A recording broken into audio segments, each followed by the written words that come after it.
एक लंबी बेहोशी के बाद यति की आंख खुली। वो बाजार में एक खंबे से कई लड़कियों के साथ बंधी हुई थी। अभी भी यति को अपनी आंखों के सामने सब कुछ घूमता सा नजर आ रहा था। सिर में उसके जोरों का दर्द था और लाल पड़ चुकी आंखों से आंसू बहे जा रहे थे। यति को यह समझने में ज्यादा देर नहीं लगी कि यति और उन बाकी लड़कियों को वहां पर बेचने के लिए लाया गया है। वो एक ऐसे बाजार में थी जहां कोई शरीफ इंसान होने का सोच भी नहीं सकता था। वहां से गुजरने वाले लोग झूमते हुए शराबी, जुआरी और हवस के पुजारी ही लग रहे थे। शाम होने को आई थी और यति को अंदाजा भी नहीं था कि कब से वो इन गुंडों के पास बेहोशी की हालत में भूखी प्यासी पड़ी थी। तभी यति को जिन गुंडों ने अगवा किया था, उन लोगों ने और लड़कियों के पास आकर बोली लगाना शुरू कर दिया।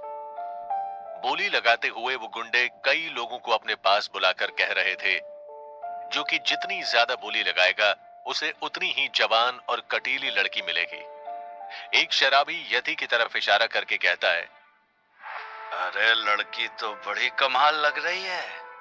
सिर पर ये पट्टियां काहे बांधी हैं इसकी? अरे ऐसी लड़कियां बेचोगे तो कौन खरीदेगा?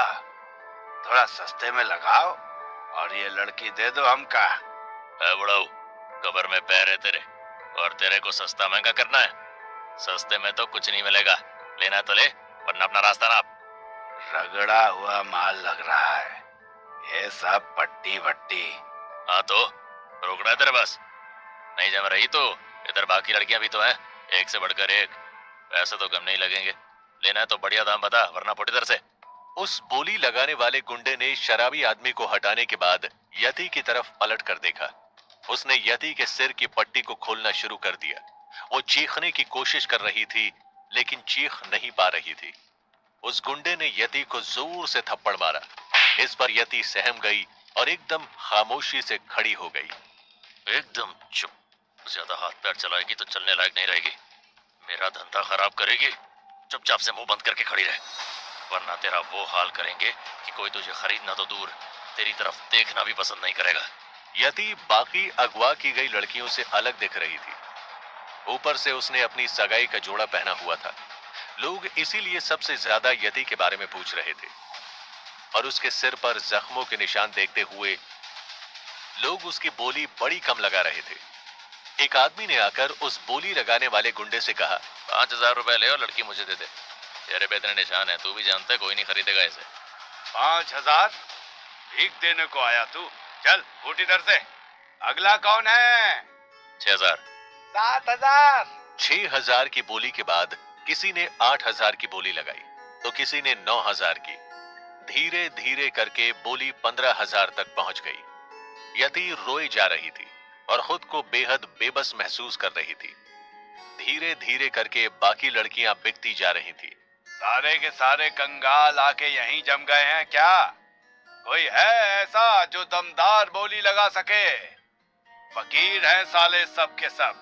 उस गुंडे की बात सुनकर वहां के पैसे वाले लोगों के दिल पर लग गई और वहां ज्यादा तादाद में जमा होने लगे। 50,000।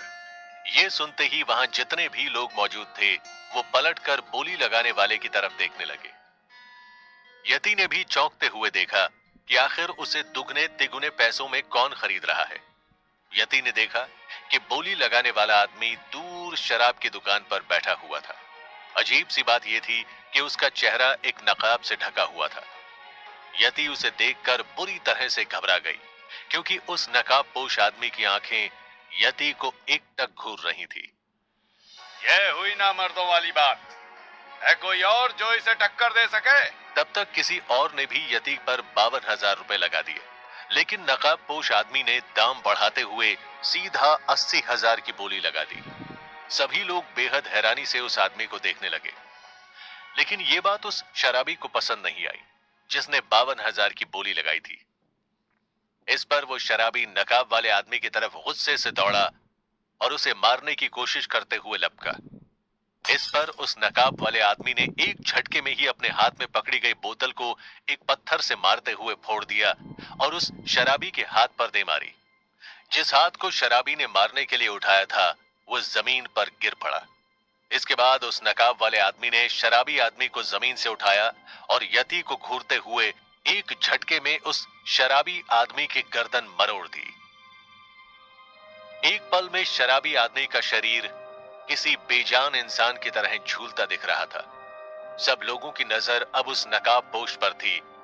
उसने जोर से चिल्लाते हुए वहां मौजूद लोगों से कहा, मुझे भौंकने और काटने वाले कुत्ते बिल्कुल भी पसंद नहीं है, और कोई जिसका आज जन्नत जाने का मन हो। आखिर कौन है ये नकाबपोश और इसे हर हालत में यति ही क्यों चाहिए? क्या यति के साथ जो हुआ वो सिर्फ हादसा था या साजिश? क्या यति बचा पाएगी खुद को इस सौदेबाजी से? जानने के लिए इंतजार कीजिए अगले एपिसोड का।